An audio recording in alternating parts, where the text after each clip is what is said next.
ముందుగా నా దేవుడికి కోట్లాది వందనాలు. ఎన్ని వందనాలు చెప్పినా తనివి తీరదు. Praise the Lord. అందరికీ వందనాలు. ఈ వీడియో చూసిన ప్రతి ఒక్కరికి కూడా ప్రజలందరికీ కొన్ని మాటలు తెలపాలని, అలాగే దేవుణ్ణి నమ్మిన వారు కూడా ఈ మాటలు చాలా జాగ్రత్తగా వినాలి. ముఖ్యంగా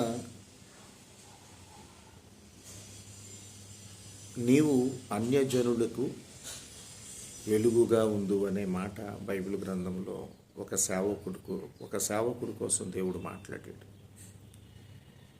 ఎందుకు ఒక అన్యజనులకి వెలుగు అని మాట్లాడాడు దేవుడు అంటే,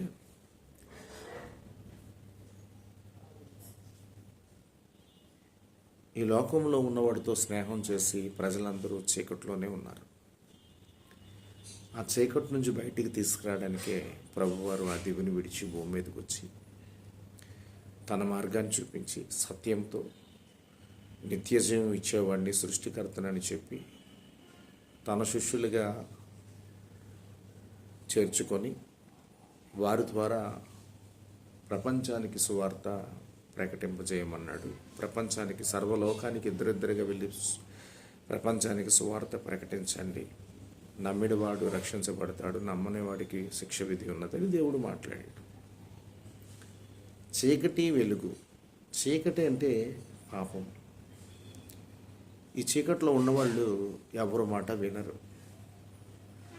డబ్బు ఉందని గర్వము, అందం ఉందని గర్వము, అహంభావము, పలుకుబడి, రాజకీయ వ్యక్తులని, నేను బిజినెస్ మ్యాన్ని, లేదా నేను డాక్టర్ని, లేదా ఒక ఆఫీసర్ని, లేదా ఒక ఎమ్మెల్యేని, ఒక మినిస్టర్ని, ఇంకా ఏదో ఎక్సెట్రా. ప్రతి ఒక్కరికి కూడా డబ్బున్న గర్వము, నేను అనే ఒక భావం, అహంభావం అనే గర్వం, అహంభావం ఉంటుంది. నేను అన్నవాడు ఒక దినము ఆయన ఉండడు అని అందరికీ తెలుసే. ఎందుకంటే పుట్టినవాడు మరణించక తప్పదు. హిట్లర్ అని ఒక అతను ఉండేవాడు. హిట్లర్ వాడు నేను నాలాగే నాకు నచ్చిందే చేస్తానని తనకిష్టాసారంగా చూశాడు. లాస్ట్కి కుక్క సాగు చచ్చాడు. ఎంతోమంది గర్వపడిన వాళ్ళందరూ మట్టిపాలయ్యారు. అందుచేత నేను మీకేం చెప్తున్నానంటే, ఈ వీడియో వినండి. నెక్స్ట్ వీడియో కూడా పెడతాను. నెక్స్ట్ వీడియో కూడా మీరు దేవుని మాటలు తెలుసుకోండి. నీకు ఎంత ఉన్నా నువ్వు మంచివాడిగా ఉండాలి. నువ్వు ఎంత అందం ఉన్నా నువ్వు మంచివాడిగా ఉండాలి. ఎంత పేరు ప్రతిష్టలు ఉన్నా, ఎంత రాజకీయ వ్యక్తివైనా, అధికారమైనా, డాక్టర్ అయినా, లాయర్ అయినా, కలెక్టర్ అయినా, బిల్లావైనా, కోటీశ్వరుడమైనా, ఏది ఉన్నా నీ దగ్గర నువ్వు మంచివాడిగా ఉండాలి. ఎందుకంటే అలాంటి వారు బైబిల్ గ్రంథంలో ఉన్నారు. యోబు గారు ఉన్నారు, అబ్రహాం గారు ఉన్నారు, మోషే గారు ఉన్నారు, యెహోషువ గారు ఉన్నారు, దావీదు గారు ఉన్నారు. ఇంకా బోల్డ్ మంది. ప్రపంచం అంతా వాళ్ళదే. వాళ్ళే భూములు ఎంతోమందికి ఇచ్చేశారు. మంచివాడిగా ఉండాలి.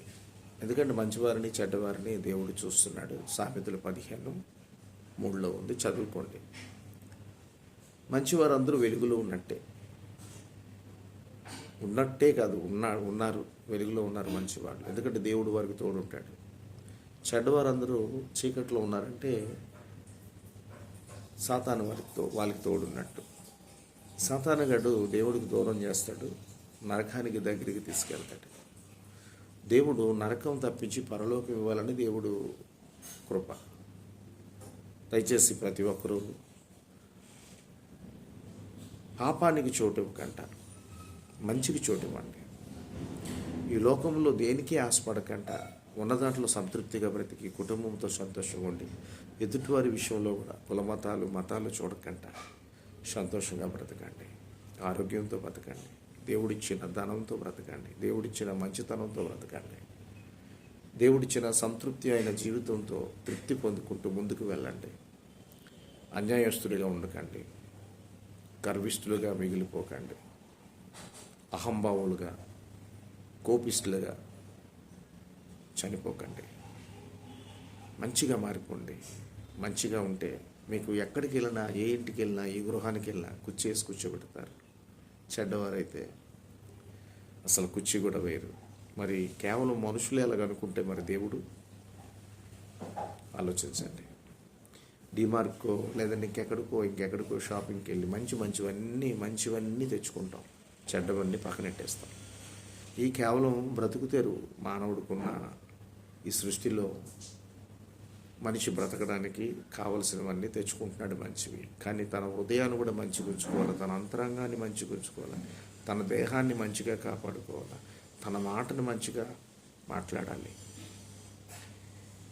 తర్వాత ఒక దినము దేవుణ్ణి చూడాలి. ఇది నేను చెప్పేది. నేను నెక్స్ట్ వీడియో ప్రత్యేకంగా 2 వీడియోలు చేద్దాం అనుకుంటున్నాను.